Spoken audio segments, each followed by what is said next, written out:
5వ ఎపిసోడు. మేనల్లుణ్ణి చూసిన సంబరంలో ఇంక మనమెవ్వరము అమ్మ కనపడడం లేదు వదినా అంది అన్నపూర్ణ కినుకుగా. చాలేవే బడాయి, నీకు మీ అన్నే ఉంటే చాలు, ఇంకెవ్వరూ అవసరం లేదు కదా అంది శాంతమ్మ ఆప్యాయంగా కూతురి తల మీద చెయ్యేసి.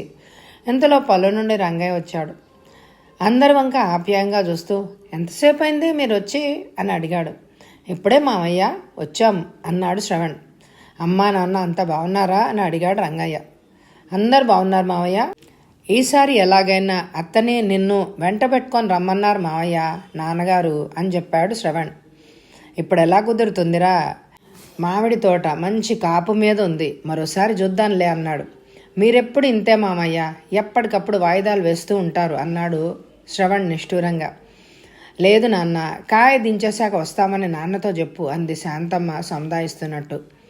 అప్పటికి నేను వెళ్ళిపోతాను కదత్తా అన్నాడు శ్రవణ్. అయితే ఏమైందిరా, ఇప్పుడు ఎలాగో నిన్ను చూస్తున్నాం కదా, అప్పుడొచ్చి మీ అమ్మని నాన్నని కలుస్తానులే అంది శాంతమ్మ నచ్చ చెప్తున్నట్టుగా. నువ్వు ఎప్పుడు అంతే అత్త, ఎప్పటికప్పుడు ఏదో ఒకటి చెప్పి తప్పించుకుంటావు. ఎప్పుడైనా నీ దగ్గరకు అమ్మా నాన్నలు రావాల్సిందే కానీ మీరు అసలు అక్కడికి రారు ఎందుకని అని నిలదీస్తున్నట్టుగా అడిగాడు శ్రవణ్. లేదోయ్, ఈసారి కాయ దింపాక వస్తామని మీ నాన్నతో చెప్పు అన్నాడు అభిమానంగా మేనల్లుడు భుజం తట్టి. సరే అయితే అత్తా, ఎంతకీ నా కోసం ఏం చేశావో చెప్పు అన్నాడు శ్రవణ్ గారాభంగా శాంతమ్మ వంక చూస్తూ. నీకు అరిసెలంటే చాలా ఇష్టం కదా, అవే చేశాను అంది శాంతమ్మ. మరి నా కోసం అంది అన్నపూర్ణ పోటీగా. నీకు పప్పు చెక్కలు ఇష్టం కదా, అందుకని అవి చేశాను అంది శాంతమ్మ. మరి మాకో నానమ్మ అన్నారు పిల్లలిద్దరూ కోరస్గా. మీకోసమా అంటూ చెప్పబోతున్న శాంతమ్మని వారిస్తూ పిల్లలిద్దరు వంక కొసురుతున్నట్టుగా చూస్తూ, వెధవల్లారా, వారానికి 10 రోజులకు ఇక్కడికి వచ్చి నచ్చినవన్నీ చేయించుకొని తింటూ ఉన్నారు, ఇంకా ఎక్కడరా వెళ్తే మీకు అంది వసుంధర. పిల్లలు ఏదో ఆశపడతారు, వాళ్ళకి కాకపోతే ఇంకెవరికి చేసి పెట్టాలి నేను అంది శాంతమ్మ మురిపెంగా మనవలిద్దరు వంక చూస్తూ. సరి మీరు ఇలా గారం చేస్తారు కాబట్టే వాళ్ళు ఇలాగా చంక నెక్కుతున్నారు అంటూ వసుంధర తాము తెచ్చిన బ్యాగుల అన్నపూర్ణతో పాటు లోపల పెట్టింది. ఈలోగా శాంతమ్మ అరిసెలు, చెక్కలు, గవ్వలు పెద్ద పెద్ద పళ్ళాల్లో వేసి టేబుల్ మీద పెట్టి, ఎవరికి కావాల్సినవి వాళ్ళు తీసుకొని తినండర్రా అంటూ మంచినీళ్ళ జగ్గు, గ్లాసులు తీసుకొచ్చి పళ్ళాల పక్కన పెట్టింది. అందరూ ఉత్సాహంగా తినుబండారాల మీద దాడి చేశారు. అంత రుచికరంగా చేసినందుకు శాంతమ్మను పొగడతలతో ముంచేశారు. ఫలహారాలు అయ్యాక అన్నపూర్ణ ఇంటి చుట్టూ ఉన్న తోటలో చక్కర్లు కొట్టేందుకు దీపక్ని, ధీరజ్ని తీసుకొని వెళ్ళిపోయింది. అన్నపూర్ణ లాగే వాళ్ళకు కూడా అక్కడికి వస్తే ఆ తోటలో తిరగడం ఒక పండగలాగా ఉంటుంది. ఆ పూల పరిమళాలను ఆస్వాదిస్తూ, ఆ పక్షులు చేసే సందడిని వింటూ, చెట్లకు కట్టిన ఉయ్యాలల్లో పోటీ పడి ఊగుతూ ఎంజాయ్ చేస్తారు. శ్రవణ్ రంగయ్యతో పిచ్చాపాటి మాట్లాడుతూ లోపలే కూర్చుండిపోయాడు. వసుంధర శాంతమ్మకి వంటలో సాయం చేస్తూ బిజీగా అయిపోయింది. అత్తయ్య, నేనొక మాట అడుగుతాను, ఏమీ అనుకోరుగా అంది సందేహిస్తున్నట్లు చూస్తూ. ఏంటమ్మా అది, నా దగ్గర సంకోచం ఎందుకు, అడుగు అంది శాంతమ్మ కూర తాలింపు వేస్తూ. ఏం లేదు, బాబాయ్ గారు శ్రవణ్ అంతగా అడుగుతున్నా మీరు వాళ్ళ ఇంటికి ఎందుకు వెళ్ళరు, అంత ఆసక్తి కూడా చూపించరు ఎందుకు అంది వసుంధర. చెప్పాలంటే చాలా ఉందమ్మా. నువ్వు అనుకున్నట్టు రఘు మా పెదనాన్నగారు అబ్బాయి కాదు, వాడు నా సొంత తమ్ముడు. విశ్వపతి పెదనాన్నగారు మా నాన్నగారు ప్రాణమిత్రులు. బంధుత్వం ఏదో ఉన్నా అంతకుమించి విడదీయలేని స్నేహం వాళ్ళిద్దరి మధ్యను. ఆ స్నేహం ఎలాంటిదంటే ఒకరి కంట్లో నలసిపడితే రెండో కంటి వాళ్ళకి నీరు కారేంత. అలాంటి స్నేహం వాళ్ళది. అంతస్తులు, తారతమ్యాలు వాళ్ళ స్నేహానికి ఏమాత్రం అడ్డు రాలేదు. మా పెద్దమ్మ కాంతమ్మ గారికి వరుసగా 3 కాన్పులైనా ఏ ఒక్కరూ దక్కలేదు. చివరిసారి కాన్పైనప్పుడు మరోమారు గర్భం దాలిస్తే ఆమె ప్రాణానికే ప్రమాదం అన్నారు డాక్టర్లు. అందుకని పిల్లలు పుట్టకుండా ఆపరేషన్ చేయించేశారట. ధవళేశ్వరంలో ఉన్న మా పాత ఇల్లు పడగొట్టించి నాన్న కొత్త ఇల్లు కట్టించారు. ఆ గృహప్రవేశానికి పెద్దమ్మ, పెదనాన్న వచ్చారు. మా తమ్ముడు రఘుని చూసి వాళ్ళు ఎంతో ముచ్చటపడ్డారు. పెదనాన్నగారు మా తమ్ముడిని తమకి పెంపకానికి ఇమ్మని నాన్నని అడిగారు. ఒరే విశ్వం, నేను ఎప్పుడైనా నీది నాది అనే తేడాలు ఎంచానా? నాకున్నదంతా నీదే, నీకున్నదంతా నాదే అని అనుకుంటూ వచ్చాను ఇంతకాలం. ఈ విషయంలో నువ్వు నన్ను అంతగా అర్థించని అవసరం లేదురా, ఆజ్ఞాపించు అన్నారు నాన్న. అమ్మ కూడా తమ్ముడిని ఇచ్చేందుకు పెద్దగా అభ్యంతరం ఏం చెప్పలేదు. అంత గొప్ప స్నేహం మా 2 కుటుంబాల మధ్య ఉండేది. నేను అన్నయ్య మాత్రం కొంచెం ఏడ్చాం తమ్ముణ్ణి వదిలి ఉండేందుకు. అప్పుడు మా పెద్దమ్మ ఓదారుస్తూ, తమ్ముణ్ణి ఎప్పుడు చూడాలి అని అనిపిస్తే అప్పుడు రాజమండ్రి రండి, అదేం మీకు పరాయి చోటు కాదు కదా అంది. అలా తమ్ముణ్ణి వాళ్ళు దత్తత చేసుకుని పెదనాన్న పేరు కలిసి వచ్చేరాగా రఘురామ్ పేరుని రఘుపతిగా మార్చేశారు. తమ్ముణ్ణి వాళ్ళకిచ్చినందుకు కృతజ్ఞతగా పెదనాన్న నాన్నగారికి కొంత డబ్బు ఇవ్వబోయారు. ఒరే విశ్వం, ఈ డబ్బుని నీ దగ్గర తీసుకుంటే బాబుని నీకు అమ్ముకున్నట్లే కదా, బాబుని నేను ప్రేమతో ఇచ్చానే గాని ప్రతిఫలం ఆశించి కాదు అని నాన్న అనడంతో పెదనాన్న ఇంకేమీ మాట్లాడలేదు. పెద్దమ్మ హామీ ఇచ్చినట్టే నన్ను అన్నయ్యని అప్పుడప్పుడు వాళ్ళ ఇంటికి రప్పించుకునేది. నాన్న పెదనాన్నగాళ్ళ స్నేహం కూడా నిరాటంకంగా కొనసాగుతూనే ఉంది. కానీ రాను రాను పెద్దమ్మలో చాలా మార్పు వచ్చింది. ఆ దుర్గా శంకరం వాళ్ళ పిల్లలు తరచూ అక్కడికి వస్తూ పోతూ ఉంటే ఏదో నాడు రఘుకి నేను సొంత తల్లిని కాదు అని తెలిసిపోతుంది, అందుకని వాళ్ళని కాస్త దూరంగా ఉంచితే మంచిది అనిపిస్తోంది అని అంది పెద్దమ్మ. ఆ మాట పెదనాన్నగారు నాన్నతో చెప్పలేక చెప్పారు. అంతా విన్న నాన్న, ఎంతలో ఏమైందని అంత బాధపడుతున్నావు విశ్వం? వదినగారి ఆలోచనలో తప్పేమీ కనపడడం లేదు నాకు. ఒక తల్లిగా ఆవిడ తపన మనం సానుభూతిగా అర్థం చేసుకోవాలి అంటూ నాన్న పెదనాన్నగారికి ఎంతో నచ్చి చెప్పారు. అమ్మ మాత్రం తమ్ముడిని చూసేందుకు రావద్దన్నారని ఎంతో బాధపడింది. అన్నయ్య నేను వాడు లేకుండా ఉండేందుకు అలవాటు పడిపోయాం కనుక పెద్దగా బాధపడలేదు. రోజులు గడిచిపోతే ఏ సమస్య లేకపోను. గోదావరి పుష్కరాల్లో స్నేహితులతో స్నానానికి వెళ్ళిన అన్నయ్య దురదృష్టవశాత్తు మరో 2తో పాటు కొట్టుపోయాడు. విషయం విన్న పెదనాన్నగారు పెద్దమ్మగారు మా తమ్ముడు రగిని తీసుకుని వచ్చారు పరామర్శించడానికి. చాలా దారుణం జరిగిపోయిందిరా శంకరం, ఈ వార్త విన్న నాకే గుండెలు అదిరిపోయాయి అంటూ కన్నీరు పెట్టుకున్నారు. వాళ్ళకి దూరంగా భయంగా నిల్చున్న నన్ను పెద్దమ్మ, రా శాంత, అలా దూరంగా వెళ్ళిపోతావెందుకు అంటూ ఆప్యాయంగా దగ్గరకు పిలిచింది. కట్టలు తెగిన దుఃఖంతో కన్నీరు మున్నీరుగా వెలిపిస్తున్న అమ్మని హక్కున చేర్చుకొని ఓదార్చింది. దుర్గా, ఇక నుండి రఘు మన ఇద్దరికి బిడ్డ. పెద్దవాడు పోయాడని దిగులు పడకు, కడుపు శోకం ఎలాంటిదో నాకు తెలుసు అంది అమ్మ కన్నీళ్లు దుడుస్తూ. శంకరం ఈ బాధ నుండి దుర్గ బయటపడాలంటే రఘుని నువ్వు తీసుకుంటే తప్ప సాధ్యం కాదేమోరా అన్నారు పెదనాన్న. ఆ మాట విన్న పెద్దమ్మ కళ్ళు బాధతో రెపరెపలాడాయి. భయంగా తమ్ముడి చుట్టూ చేయేసి దగ్గరికి లాక్కుంది. అది గమనించిన నాన్న వేదాంతిలాగా నవ్వుతూ, వద్దు విశ్వం, బాబు మీకు బాగా అలవాటైపోయాడు. ఇప్పుడు మళ్ళీ వాడిని ఇక్కడికి తీసుకొస్తే మీ మీద బెంగపెట్టుకుంటాడు. వాడు మీరే తన తల్లిదండ్రులు అని అనుకుంటున్న భావాన్ని అలాగే ఉండని, ఆ పసి మనసు చెదరగొట్టొద్దు అన్నారు నాన్న స్థిరంగా. ఆ మాట విని అమ్మ కుంగిపోతే పెద్దమ్మ ఎంతో కృతజ్ఞతగా మరెంతో నిశ్చింతగా నాన్న వైపు చూసింది.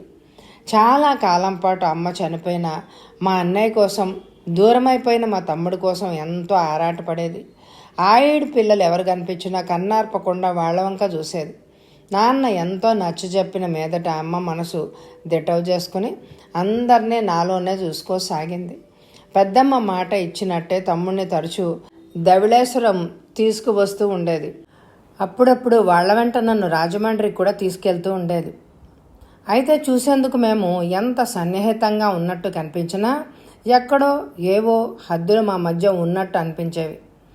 ఆ విషయం చిన్నతనంలో నాకు అంతగా తెలియపోయినా పెద్దయ్యాక బాగానే అర్థమైంది.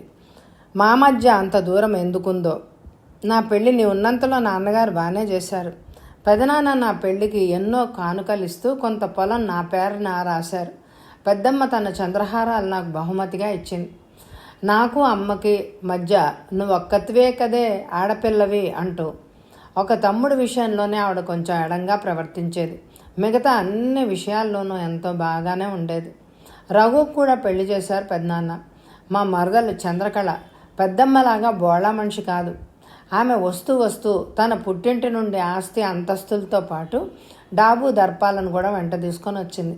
మాట్లాడితే మాది జమీందారీ వంశం అనేది. ఆమె కళ్ళకి మేమంతా ఎందుకు పనికిరాని వాళ్ళలాగా కనిపించేవాళ్ళం. పెద్దమ్మ హయాంలో ఎత్తేసిన పరదా పద్ధతిని మా మరదలు చంద్రకళ తిరిగి ప్రవేశపెట్టింది. పని వాళ్లతో రాసుకొని పూసుకొని తిరగడం ఏమిటి అని మా తమ్ముడికి పెదనాన్నగారికి హద్దులు నిర్దేశించింది. ఆమె మాటకి ఆలోచనకి వ్యతిరేకంగా ఏమైనా చేసినా ఎంతో రాద్ధాంతం చేసేది. అలిగి పుట్టింటికి వెళ్ళిపోయేది. అక్కడ మా పెదనాన్న వాళ్ళు చాలా అనాగరికులు అని, అలాగా జనాలతో కలిసి తిరుగుతారని ప్రచారం చేసేది. ఆ బాధలు పడలేక పెదనాన్నగారు పెద్దమ్మ మా తమ్ముడు విధి లేక ఆ పద్ధతుల్లోనే అనుసరించారు. దాంతో మా 2 కుటుంబాల మధ్య రాకపోకలు పూర్తిగా బంద్ అయిపోయాయి. కాలగర్భంలో పెదనాన్న పెద్దమ్మ కలిసిపోయారు. వాళ్ళు పోతూ పోతూ మా తమ్ముడికి వాడి జన్మ రహస్యం చెప్పారు. అంతేకాదు మా నాన్న అమ్మ వాళ్ళకి తల కొరివి పెట్టే ఉత్తమ గతులు కల్పించమని కూడా కోరారు. ఈ నిజం తెలిసిన తమ్ముడు ఎంతో అల్లాడిపోయాడు. మా సంబంధాలను పునరుద్ధరించాలని ఎంతో ప్రయత్నించాడు. నాన్న వాడి ప్రయత్నాన్ని వారించి జీవితాన్ని అల్లరిపాలు చేసుకోవద్దు అని హితవు చెప్పారు. మీ మామయ్య గారు మాలాగా ఎక్కువ మాట్లాడకపోయినా మాట్లాడే 4 మాటలు అందరికీ ఎంతో హితకరంగా ఉంటాయి. ఆ పైన ఆత్మాభిమానం అనేది ఆయనకు పెట్టని ఆభరణం. అందుకే మమ్మల్ని తక్కువగా చూసే ఆ ఇంటికి వెళ్లేందుకు అంతగా ఇష్టపడరు ఆయన. అప్పుడప్పుడు మా తమ్ముడే వచ్చి నన్ను చూసి వెళ్తూ ఉంటాడు. ఎంతో అవసరమైతే తప్ప మా మరదలు చంద్రకళ మా ఇంటికి రావడం కానీ మేము అక్కడికి వెళ్ళడం కానీ జరగదు. అదమ్మా సంగతి. అందుకే ఇలా దాటవేస్తూ ఉంటాం అంది శాంతమ్మ. అయితే బాబాయ్ గారు మీ సొంత తమ్ముడేనా? ఈ విషయం మన చుట్టాల్లో ఎవ్వరికీ తెలియదే అంది వసుంధర ఆశ్చర్యంగా. ఎప్పుడో ముగిసిపోయిన ఘట్టమది. దాన్ని ఇప్పుడు తిరిగి తోడాలని ఎవ్వరం అనుకోవడం లేదు అంది శాంతమ్మ దీర్ఘంగా నెట్టూరుస్తూ. కానీ అత్తయ్య, శ్రవణ్కి మనపూర్ణం చేసుకోవాలని చాలా ఆశగా ఉన్నట్లుంది. నేను వచ్చిన దగ్గర నుండి చూస్తూనే ఉన్నాను. అతడి చూపులన్నీ పూర్ణ మీదే అంది వసుంధర. వాడికే కాదు మా తమ్ముడికి కూడా ఆశగానే ఉందమ్మా. ఏ విధంగానైనా మా అక్క తమ్ముళ్ళ బంధాన్ని బలపరుచుకోవాలని వాడి ఆశ, కోరిక. కానీ మీ మామయ్యకు ఇష్టం లేదమ్మా. ఎందుకంటే రాజాని పూర్ణని మేము మా 2 కళ్ళలా పెంచుకున్నాము. మనకి తినడానికి ఉండడానికి ఏ లోటు లేదు. ఉన్నంతలో అడిగిదేదైనా కాదనకుండా పిల్లలకు ముద్దు ముచ్చట్లన్నీ తీరుస్తున్నాం. అదృష్టవశాత్తు రాజాకి అనుకూలవతివైన భార్యవు నీవు దొరికావు. అలాగే పూర్ణ కూడా మన స్థాయికి తగిన సంబంధం చూసి చేయాలనేదే మా ఉద్దేశం. ఎందుకంటే మాకంటే పై స్థాయిలో ఉన్న ఆ ఇంటికి పూర్ణ కోడలుగా వెళితే దాని బ్రతుకు పంజరంలోని రామచిలుకలాగా మారిపోతుందని మీ మామయ్య గారి భయం. అంతేకాదు అంతస్తుల అంతరాలను అడుగడుగున ఎత్తి చూపే చంద్రకళ పూర్ణని స్థిమితంగా కాపరం చెయ్యనివ్వదని నా ఉద్దేశం. నీకు సంగతిని చెప్పడం మర్చిపోయాను. శ్రవణ్ చిన్నతనంలో తన ఫ్రెండ్స్తో కలిసి ఈతలు కొడుతున్నాడని, స్కూల్ దగ్గర మేము చిరుతిళ్ళు కొనుక్కొని తింటున్నాడని ఎంతో రాద్ధాంతం చేసింది చంద్రకళ. ఇంటికి మాస్టర్ని పిలిపించి పిల్లాడికి చదువు చెప్పించమంటే తోటి పిల్లలతో కలిసి చదువుకుంటూ ఆడుకుంటూ ఉంటేనే వాడి మేధస్సు వికసిస్తుంది అని అన్నారు. ఇదేనా మేధస్సు వికసించడం అంటే అని మా రఘుతో ఘర్షణ పడిందట. మా తమ్ముడు ఎంత చెప్పినా వినిపించుకోకుండా శ్రవణ్ని బెంగళూరులో ఉన్న వాళ్ళ అన్నయ్య దగ్గరికి పంపించేసింది. కొంతకాలం పాటు శ్రవణ్ని ఇక్కడికి తీసుకురాకుండా వాళ్లే బెంగళూరు వెళ్ళి చూసి వస్తూ ఉండేవారు. మా తమ్ముడి కూతురు సునంద కూడా వాళ్ళమ్మ నోటి నుంచి ఊడిపడ్డట్టే ఉంటుంది. అందుకే మా మధ్య ఇంత దూరం పెరిగింది. ఇప్పుడు చెప్పు, మా నిర్ణయంలో తప్పేమన్నా ఉందంటావా అని అడిగింది శాంతమ్మ. ఎంత మాత్రం లేదత్తయ్య, కానీ వాళ్ళు ఇద్దరూ ఒకరినొకరు ఇష్టపడితే ఏం చేస్తారు అంది వసుంధర సందేహంగా చూస్తూ. అలాంటి పరిస్థితే ఎదురైతే ఏం చేస్తామమ్మా? మనసు పెట్టుకుని వాళ్ళిద్దరికి పెళ్లి చేస్తాం. సరే, వేళ మించిపోతోంది, అన్నాలు పెట్టేద్దాం పద అంది శాంతమ్మ. చేసిన వంటకాలన్నీ హాల్ మధ్యలో సర్దేసి చేపలు బడిచి కంచాలు పెట్టింది వసుంధర. ఆ ఇంట్లో డైనింగ్ టేబుల్ ఉన్నా 4 కలిసినప్పుడు అంతా కింద కూర్చొని తినడం అలవాటు వాళ్ళకి. అందరికంటే ఎక్కువ రంగయ్య సంబరపడిపోతాడు. ఇలా సహపంక్తి భోజనాలు చేస్తుంటే డైనింగ్ టేబుల్ మీద భోజనం చేసే శ్రవణ్ మేనత్త ఇంటికి వచ్చినప్పుడు ఇలా కింద కూర్చొని తినేందుకు మొదట్లో ఇబ్బంది పడినా కబుర్లు చెప్పుకుంటూ పదార్థాలను ఒకరికొకరు కొసరి వడ్డించుకొని తినడం ఎంతో హాయిగా ఉన్నట్లు అనిపించింది అతడికి. అక్కడ తమ ఇంట్లో ఉండే మిలిటరీ డిసిప్లిన్ ఇక్కడ మచ్చుకు కూడా కనపడకపోవడంతో మేనత్త ఇంటికి వచ్చి గడిపే 2 రోజులు శ్రవణ్కి ఎంతో ఆటవిడుపుగా ఉంది. పిల్లలతో పాటు స్వేచ్ఛగా పొలాల్లోనూ తోటల్లోనూ తిరుగుతూ బాగా ఎంజాయ్ చేశాడు. ఈ బుడుగులా నాకు కంపెనీ అన్న శ్రవణ్ వాళ్ళు కనపడకపోతే ఒక్క క్షణము ఉండలేకపోయేవాడు. అన్నట్టే మర్నాడు సాయంత్రం రాజారావు వచ్చాడు అక్కడికి. అతడు రావడంతోనే ఆ ఇల్లు మరింత సందడిగా మారింది. పిల్లల్లో పిల్లాళ్లా కలిసిపోయి అల్లరి చేస్తున్న రాజారావుని ఎంతో మురిపంగా చూస్తూ ఉండిపోయారు శాంతమ్మ, రంగయ్యలు. 4 రోజులు అంతా ఎంతో సంతోషంగా గడిపారు అక్కడ. చివరికి విడిపోయే సమయం వచ్చేసరికి అందరి మనసులు భారమయ్యాయి. శ్రవణ్ అన్నపూర్ణతో ఒంటరిగా మాట్లాడాలని చాలా ప్రయత్నించాడు. కానీ అది అంతమందులు ఆమెని ఎలా పక్కకి పిలవాలో అర్థం కాలేదు అతడికి. అన్నపూర్ణ ఎటు వెళ్తే అటు అతని చూపులు కదలకుండా ఉండడం రాజారావు వసుంధరల దృష్టిని దాటిపోలేదు. వసుంధర భార్య వైపు చూసి అర్థవంతంగా నవ్వింది. కానీ రాజారావుకి తల్లిదండ్రుల ఉద్దేశాలు చూచాయిగా తెలుసు కనుక భార్య చూపులకు అట్టే రెస్పాన్స్ అవ్వలేదు. ఇవేమీ తెలియని అన్నపూర్ణ ఆడుతూ పాడుతూ తన లోకంలో తాను ఉండిపోయింది. శ్రవణ్ వెళ్తున్నానని చెప్పినప్పుడు రంగయ్య 10,000 రూపాయలు తడికిచ్చి చాలా రోజుల తర్వాత మా ఇంటికి వచ్చావు, నీకు ఇష్టమైనది ఏదన్నా కొనుక్కో అన్నాడు. ఇప్పుడెందుకు మామయ్య ఇది, మీ ఆశీర్వచనాలు చాలు నాకు అంటూ వంగి శాంతమ్మ రంగయ్యల పాదాలకు నమస్కరించాడు. ఉండనివ్వరా, పెద్దాళ్ళు ఇస్తే కాదనకూడదు అంది శాంతమ్మ ప్రేమగా మేనల్లుడి తల మీద చేయి వేసి. తాను నెలకి 1000 సంపాదిస్తున్నా మేనమామ ఇచ్చిన 10,000 అతడికెంతో అపరూపంగా తోచాయి. కళ్ళకు అద్దుకొని జోబులో పెట్టుకున్నాడు. అత్త, మీరెలాగో మా ఇంటికి రావడం లేదు, కనీసం పూర్ణని బావా వాళ్ళనైనా నాతో మా ఇంటికి పంపించవచ్చు కదా అన్నాడు శ్రవణ అభ్యర్థనగా. మాదే ముందురా, వస్తానంటే తీసుకెళ్ళు అంది శాంతమ్మ. ఆ చెప్పడంలోనే వాళ్ళు రారు అనే అర్థం స్ఫురిస్తోంది. కానీ పంపించు అత్త, ఏం మామయ్య మీరైనా చెప్పండి అన్నాడు శ్రవణ్. అది కాదురా, పూర్ణ చాలా రోజుల తర్వాత ఇక్కడికి వచ్చింది. ఇప్పుడు నీకు తీసుకెళ్తానంటే ఎలా? బావా నీకు దగ్గరగానే ఉన్నాడుగా, ఏదో ఒకరోజు వీలు చూసుకుని మీ ఇంటికి వస్తాడులే అన్నాడు రంగయ్య కూతుర్ని వాళ్లే ఇంటికి పంపించడం ఇష్టం లేక. 1-2 రోజులే కదా మామయ్య నేను అడిగింది, వాళ్ళని చూస్తే మా నాన్నగారు మిమ్మల్ని చూసినంత సంబరపడిపోతారు, పంపించండి మామయ్య అన్నాడు శ్రవణ్. అతడలా అభ్యర్థిస్తున్నట్లుగా అడిగేసరికి కాదని లేకపోయారు వాళ్ళు. రంగయ్య సరేనడంతో ఏనుగెక్కినంత సంబరపడ్డాడు శ్రవణ్. పిల్లల్ని, వసుంధర్ని, అన్నపూర్ణని తీసుకుని శ్రవణ్ కారులో బయలుదేరితే రాజారావు తన బైక్ మీద బయలుదేరాడు. వాళ్ళు వెళ్ళాక అంది శాంతమ్మ, ఏమిటో వీడి మమకారం, అక్కడికి వెళ్ళాక మా మరదలు వీళ్ళని ఎలా చూస్తుందో. అసలే రాజాకి ఆత్మాభిమానం ఎక్కువ, అలాంటి లోటేమీ చేయదులేవే తను. మనసులో ఎలా ఉన్నా వాళ్ళ అంతస్తుకు తగ్గినట్టు అన్ని మర్యాదలు ఘనంగానే చేస్తుంది, కాకపోతే అందులో ఉండవలసినంత ఆత్మీయత మాత్రం లోపిస్తుంది అన్నాడు రంగయ్య. పిల్లలందరూ ఒక్కసారి వెళ్ళిపోవడం వల్ల ఇల్లంతా బోసిపోయింది. ఇంట్లో ఉండాలంటేనే దిగులుగా ఉంది అంది శాంతమ్మ దీనంగా ముఖం పెట్టి. ఎంత 1-2 రోజులే కదా, అన్నపూర్ణ వచ్చేస్తుంది కదా, ఇంకా తర్వాతే సందడే నీకు అన్నాడు రంగయ్య నవ్వుతూ. తమ్ముడు ముందు ఒకసారి ఇంటికి వెళ్ళి కొంచెం ఫ్రెష్ అయ్యి అప్పుడు వెళ్దాంలే రాజమండ్రి అంది వసుంధర. అలాగే అక్క అంటూ శ్రవణ్ రాజారావు ఇంటివైపు కారు తిప్పాడు. అందరూ మొహాలు కడుక్కొని కాఫీలు తాగి కొంచెం సేద తీరారు. తాను జీడిగుంట్లో తీసుకెళ్లిన బట్టలను బ్యాగ్లోంచి తీసేసి పిల్లలకి తనకి వేరే బట్టలు సర్దుకుంది వసుంధర.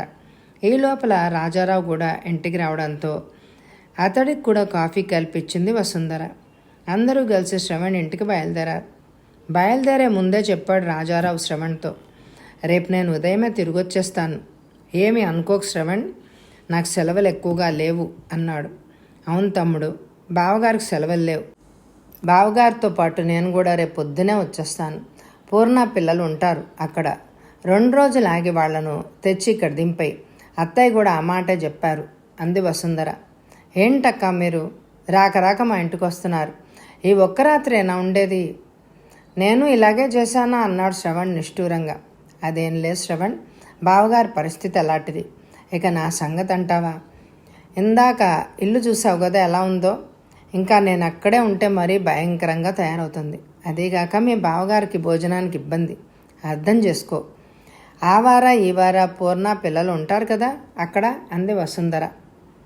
ఆమె అలా అనడంతో ఇంకేమీ మాట్లాడలేకపోయాడు శ్రవణ్. మీ ఇష్టం అక్క అన్నాడు అతను. ఒకందుకు అతడికి సంతోషంగా ఉంది, మరొక 2 రోజులు అన్నపూర్ణ తనతో ఉంటుందని. ఈలోగా ఏ విధంగానైనా వీలు చూసుకుని మనసు విప్పి తనతో మాట్లాడవచ్చు అని అనుకున్నాడు. కొడుకుతో పాటు వచ్చిన రాజారావుని, వసుంధరని, అన్నపూర్ణని చూసి ఆశ్చర్యపోయింది చంద్రకళ. కానీ అంతలోనే అదేమీ పైకి కనిపించనీయకుండా వచ్చిన వారికి మర్యాదలు చేయడంలో మునిగిపోయింది. రఘుపతి మాత్రం మేనల్లుడు మేనకోడల్ని చూసి చాలా పొంగిపోయాడు. సహజంగా రఘుపతి చాలా మితభాషి. అయితే అతడు స్వభావానికి విరుద్ధంగా వాళ్లతో నవ్వుతూ తుళ్ళుతూ మాట్లాడాడు. భర్త పెద్దవాడిలాగా హుందాగా ప్రవర్తించకుండా చిన్న పిల్లాళ్లాగా వాళ్లతో కబుర్లాడుతూ జోకులేసి పగలబడి నవ్వడం ఏమాత్రం రుచించడం లేదు చంద్రకళకి. చూపులతోనే అతన్ని కొంచెం అదుపు చేయాలి అని చూసింది. కానీ అదేమీ గమనించని రఘుపతి పిల్లల్లో పిల్లవాడు అయిపోయాడు. శ్రవణ్ కూడా అది చాలా ఆనందాన్ని ఇచ్చింది. తన ఇంట్లో కూడా మిలిటరీ డిసిప్లిన్ పోయి మేనత్తగారింటి వాతావరణం వాళ్లతో పాటు నడిచి వచ్చినట్టుందే అనుకున్నాడు. ఆ రాత్రంతా నవ్వులు కేరింతలతో ఎంతో ఉల్లాసంగా గడిచిపోయింది. మర్నాడు ఉదయం వసుంధర రాజారావులు వెళ్ళిపోయారు పిల్లల్ని అక్కడే వదిలేసి. వాళ్ళు వెళ్లే ముందు వసుంధరని పిలిచి పసుపు కుంకుమలతో పాటు పట్టుచీర పెట్టింది చంద్రకళ.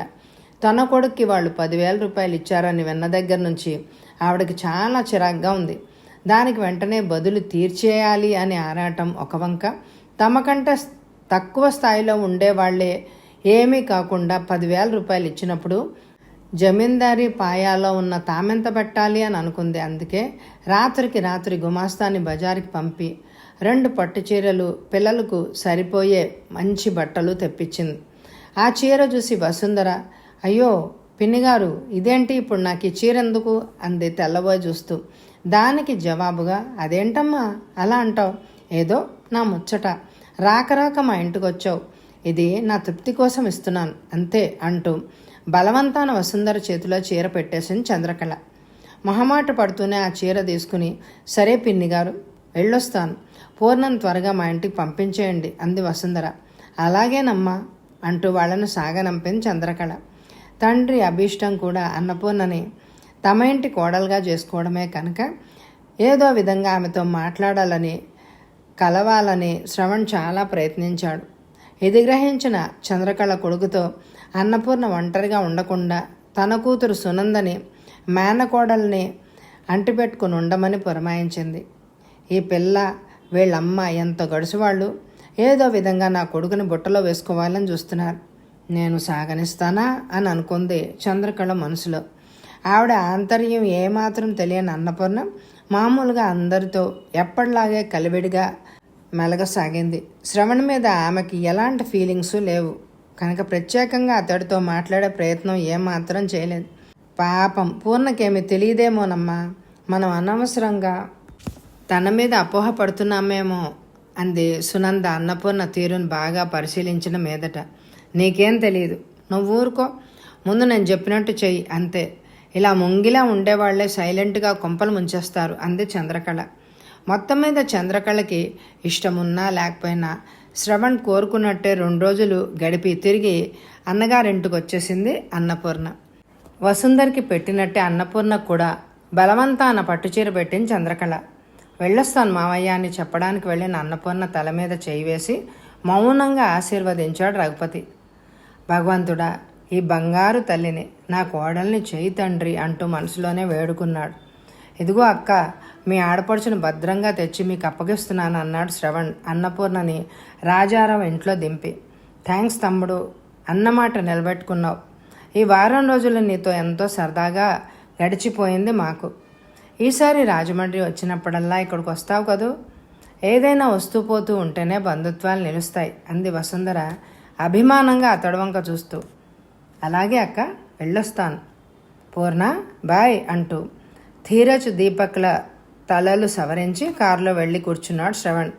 అందరూ గేట్ దగ్గరకు వచ్చి నిల్చుని అతడికి టాటా చెప్పారు. ఆ సంధ్యా సమయంలో ఆకుపచ్చని ఆ చెట్ల మధ్య పల్చని సూర్యకిరణాలు అన్నపూర్ణ ముఖం మీద పడుతూ ఉంటే అసలే అందమైన ఆమె ముఖం ఇంకా అందంగా కనపడింది శ్రవణ్కి. శిల్పి చెక్కిన శిల్పంలా ఉన్న ఆమె మీద నుంచి చూపులు తిప్పుకోలేకపోయాడు అతడు. కథ వచ్చే ఎపిసోడ్లో కొనసాగుతుంది. ఈ ఎపిసోడ్కి దయచేసి తప్పకుండా ఎక్కువ లైక్లు ఇవ్వండి. మీ లైక్స్ నాకెంతో ముఖ్యం. మరి లైక్ చేస్తారు కదూ. Thank you very much my dear friends.